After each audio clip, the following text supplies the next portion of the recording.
मुख्यमंत्री एकनाथ शिंदे हे आज जळगाव आणि वाशिमच्या दौऱ्यावरती असणार आहेत। मुख्यमंत्री शिंदेंचा आजचा हा वाशिम जिल्ह्याचा दौरा आणि त्याचबरोबर जळगावच्या दौऱ्यावरती सुद्धा मुख्यमंत्री एकनाथ शिंदे असणार आहेत। शेतकरी प्रशिक्षण केंद्राचं उद्घाटन आज मुख्यमंत्री एकनाथ शिंदे यांच्या हस्ते वाशिममध्ये होणार आहे। सकाळी जळगाव दौरा आटपून शिंदे हे वाशिमला रवाना होणार आहेत। वाशिममध्ये शिंदे शेतकरी प्रशिक्षण केंद्राचं उद्घाटन करणार आहे। तर मुख्यमंत्री शिंदे यांचा जळगाव आणि वाशिमचा आजचा हा दौरा, छत्रपती शिवाजी महाराजांच्या पुतळ्याचंही या ठिकाणी अनावरण शिंदेंच्या हस्ते होणार आहे।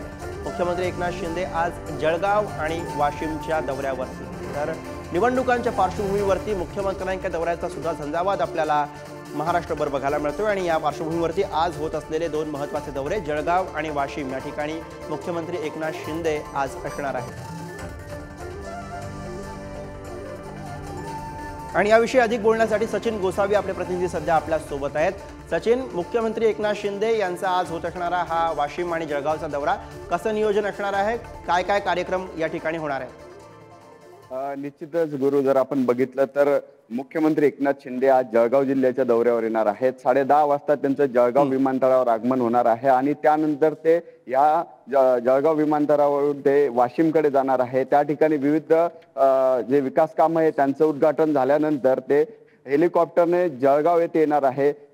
3:30 वाजता जळगाव विमानतळावर मुख्यमंत्र्यांचं आगमन होणार आहे। त्यानंतर मुक्ताईनगर रावेर येथील तापी नदीवरील जो पूल आहे त्या पुलाचं भूमिपूजन मुख्यमंत्र्यांच्या हस्ते होणार आहे। त्यानंतर मुख्यमंत्र्यांची मुक्ताईनगर येथील मेंढोळा या गावामध्ये जाहीर सभा देखील होणार आहे। मुक्ताईनगर हा एकनाथ खडसे यांचा बालेकिल्ला आहे आणि एकनाथ खडसे यांच्या बालेकिल्ल्यामध्ये आज मुख्यमंत्र्यांची सभा होणार आहे। लोकसभा निवडणुकीच्या पार्श्वभूमीवर जळगावमध्ये पहिल्यांदाच मुख्यमंत्र्यांची सभा होते, त्यामुळे या सभेकडे राज्याचं लक्ष लागून आहे। मुख्यमंत्री एकनाथ शिंदे लोकसभेच्या माध्यमातून आज रणशिंग फुंकणार, मुक्ताईनगर मधून रणशिंग फुंकणार आहे अशी देखील एक चर्चा आहे। आणि मुक्ताईनगरातील अनेक पदाधिकारी मोठे नेते हे शिंदे गटात प्रवेश करणार असल्याची देखील माहिती मिळते आहे। त्यामुळे मुख्यमंत्री एकनाथ शिंदे नेमकं कोणावर टीका